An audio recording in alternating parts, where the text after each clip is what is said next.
Welcome back to Organized, the business law breakdown, where we talk about corporate law, power struggles, and why some billionaires just love a good proxy fight.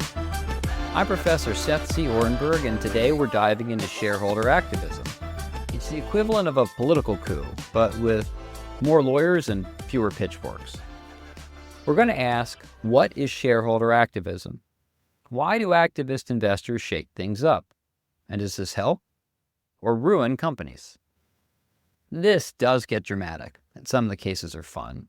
Corporate governance finally meets high drama, because sometimes activist investors save companies from terrible management, and sometimes they show up, force bad decisions, and bail when it all comes crashing down.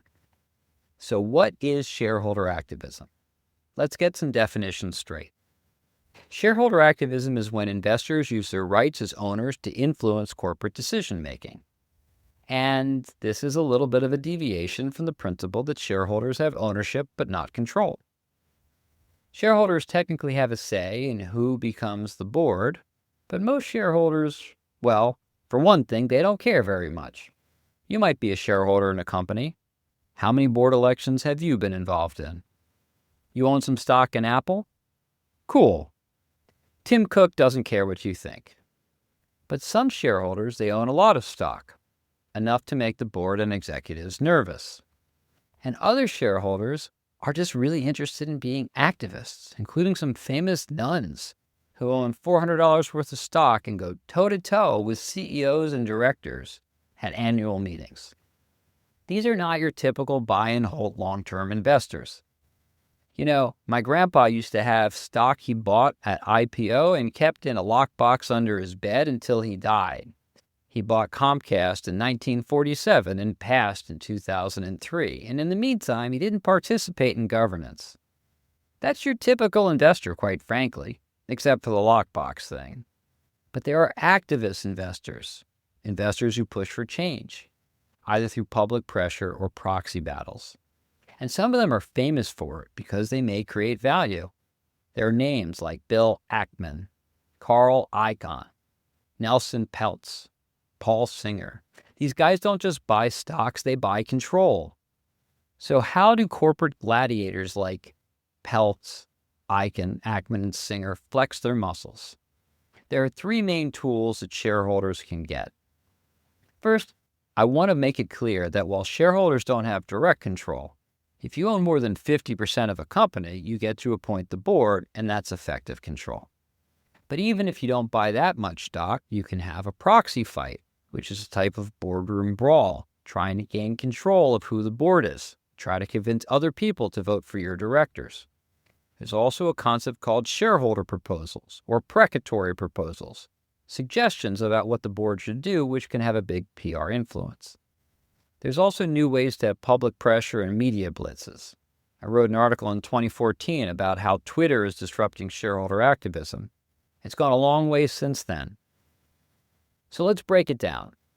Proxy fights. A proxy fight happens when an activist investor wants control of the board, but instead of buying the whole company, they try to replace directors. This is nice because it's cheaper than buying an entire company. And if you buy enough stock to convince other people to come along with you, you can incredibly raise the value of the stock you bought without having to buy the rest. This happens all the time. I'll give you an example from Dell Corporations. So Michael Dell, and yes, that's the dude whose name's on your laptop, he wanted to take Dell private in 2013. But Carl Icahn, activist investor extraordinaire, said, no, we're not going to sell to Michael Dell unless the shareholders get a better deal. What happened was months of corporate infighting. Icahn called the board incompetent. Dell called Icahn greedy. And most famously, one Dell investor tweeted, quote, all would be swell at Dell if Icahn would go to hell. Though it got a little bit fun on Twitter, as I mentioned. Ultimately, Dell got his deal, and the company is private now, but not before the shareholders extracted an extra $400 million of cash.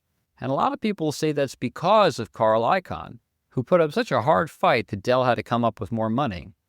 Now, as I mentioned, Icahn didn't own all the stock in the company, so if you were fortunate to be a passive investor while Icahn was being active, you ended up with a significant portion of that extra $400 million. Second are shareholder proposals, which are mostly symbolic fights. Most shareholders can't take over a board, but they can submit proposals for a vote. They can propose that the board should split up the company. They can propose to change the CEO compensation. And lately, very popular, they can propose environmental, social, and governance reforms, that ESG thing you might have heard about. A problem is the proposals aren't binding. They're precatory, they're suggestions. Even if the shareholders vote for the board can just ignore it. An example is ExxonMobil and climate activists. So you might think that you wouldn't buy stock in ExxonMobil if you really hate fossil fuels, but that's not true. You might buy it because you hate fossil fuels. In 2021, an activist hedge fund called Engine No. 1 launched a campaign to force ExxonMobil to prioritize climate-friendly strategies. Now, what's interesting is that Engine No. 1 owned 0.02% of Exxon stock, but they still won 3 board seats. Why? Because Engine No. 1 convinced major institutional investors like BlackRock and Vanguard to side with them. This was during a period where this ESG, CSR, meaning corporate social responsibility movement, was perhaps at its high watermark. But in any event, it's just an interesting story of how even with very little stock, you can have significant influence. The third is public pressure. Some activists don't even need a proxy vote because they can just drag companies through the media and rally public opinion to force change. An example of that is Disney versus Nelson Peltz. In 2023, the activist investor Nelson Peltz won a seat on Disney's board. Why? Well, he hated how Disney was run. Too much spending, too little profit. So what did he do? He launched a full-scale media war. He went on all the major networks. He went on CNBC. He slammed Disney's leadership. He called CEO Bob Iger's strategy, quote, a mess. He basically rallied shareholders to support his changes through a massive, incredible PR campaign. The end result was Disney actually did restructure, but they kept Peltz off the board, which is not that surprising given that he proved himself to be quite a jerk. This highlights something key. Activist investors don't always win in the sense that they don't always get what they say they ask for, but they force companies to respond, which raises my next question. Is activism good or bad? This is the big debate. Some companies say activist investors keep companies accountable. Others say they only care about short-term profits, and they leave a trail of destruction in their wake. Let's look at both sides. The case for activism says it holds bad management accountable. It forces companies to maximize value. And it gives shareholders a real voice. So like at Apple, Carl Icahn pushed Apple to return more money to shareholders, which led to one of the biggest stock buybacks in history. But there's a case against activism too. It encourages short-term thinking.